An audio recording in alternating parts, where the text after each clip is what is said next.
보통은 40% 50% 정도 침투율이 되면 그때가 주가로는 피크예요. 네, 그때는 다 탈출하시는 게 나아요. 기존에 가지고 있는 역량 정도로는 충분히 50% 정도의 업사이드는 있다고 보고 있고요. 50%? 네, 뭐 지금 수준에서 50%는 수익 낼 수 있다고 보고 있고, 뭔가 지금 신규 사업에서 뭔가 하는 것들이 정말 잘 터지면 두세 배도 오를 수 있죠. 가격도 중요한 거지만 처음에 자기가 살 때 생각했던 투자 아이디어가 이게 살아있는지 훼손됐는지 그게 제일 중요한 것 같아요. 대표님 이번에 이제 반도체를 좀 넘어가서 네네.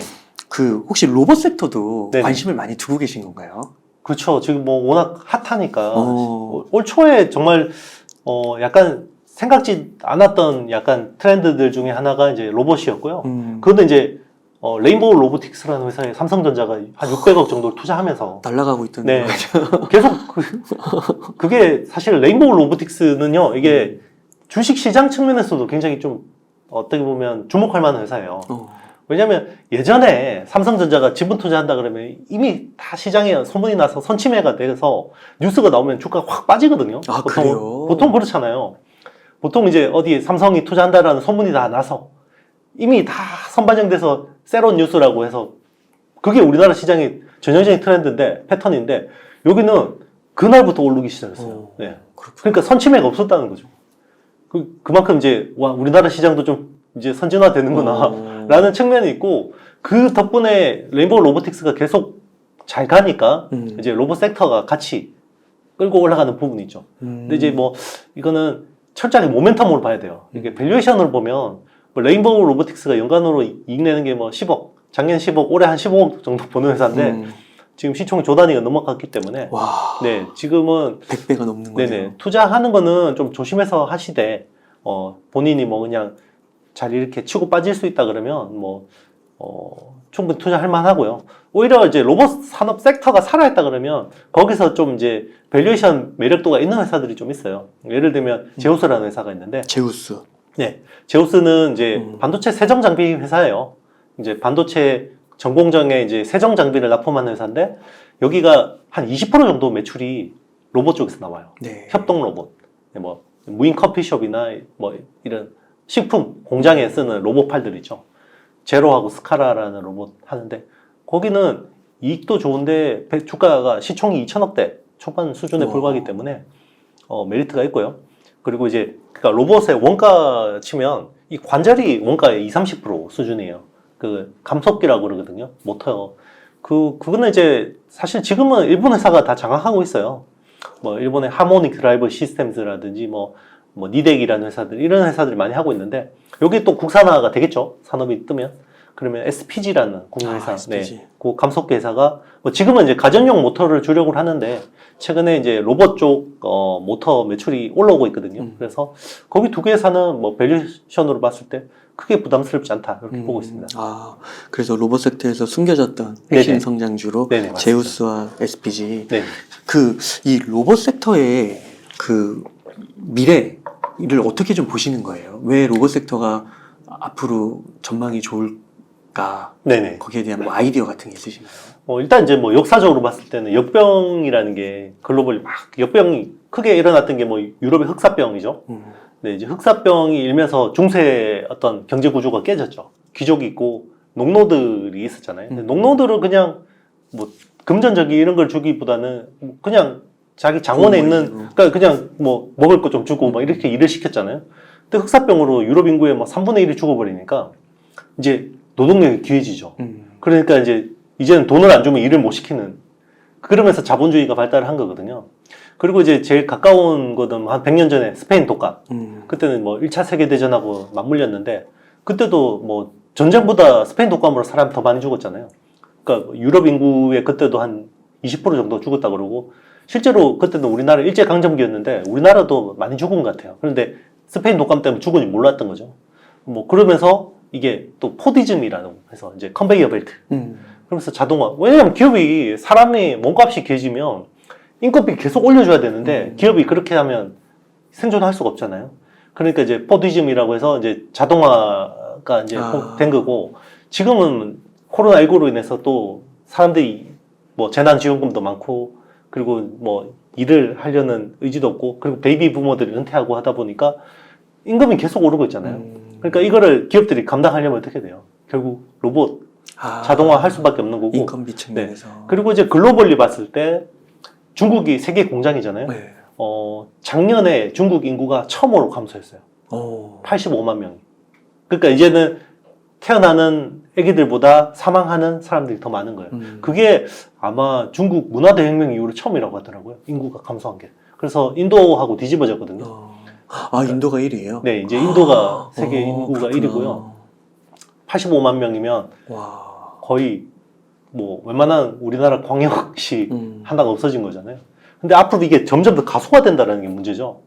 중국도 계속해서 이제 애를 안 낳거든요. 그러면 생산 가능 인구가 점점 줄죠. 그러면 중국에서 계속 점점 더 로봇 자동화를 투자할 수밖에 없는 거죠. 네. 아, 그런 측면에서 인구 네. 감소 이런 네. 문제도 있고 인건비 상승하는 것도 맞습니다. 있고. 아, 그렇군요. 그 혹시 레인보우 로보틱스 이런 네. 기업에 그 아까 이제 약간 모멘텀 쪽으로 네네. 좀 접근을 하면 좋겠다. 지금 주가가 너무 올라서 그런 네네. 거잖아요. 맞- 그 펀더멘털 쪽으로 이렇게 네네. 봤을 때도 괜찮으신 것 같으세요? 기술력은 확실하게 있어요. 아, 그러니까 있어요? 이제 삼성이 그만큼 투자한 거고, 거기는 이제 카이스트에서 로봇, 그 휴보라고, 이게 우리 다르파 프로젝트라는 게 있는데요. 그러니까 이제 뭐 미국 그 어떤 국방부에서 뭔가 어려운 과제들, 예를 들면 뭐 방사능 유출 있잖아요. 뭐 후쿠시마 이런데 사람이 들어가서 할 수 없으니까 이제 로봇을 뭔가 미션을 주는 거예요. 막 어려운 것들. 이걸 해결하는 이제 그 프로젝트를 해서 이제 시상을 하는 건데 거기서 뭐 거의 아주 높은 평가를 받았던 분들이 나와서 창업한 거죠.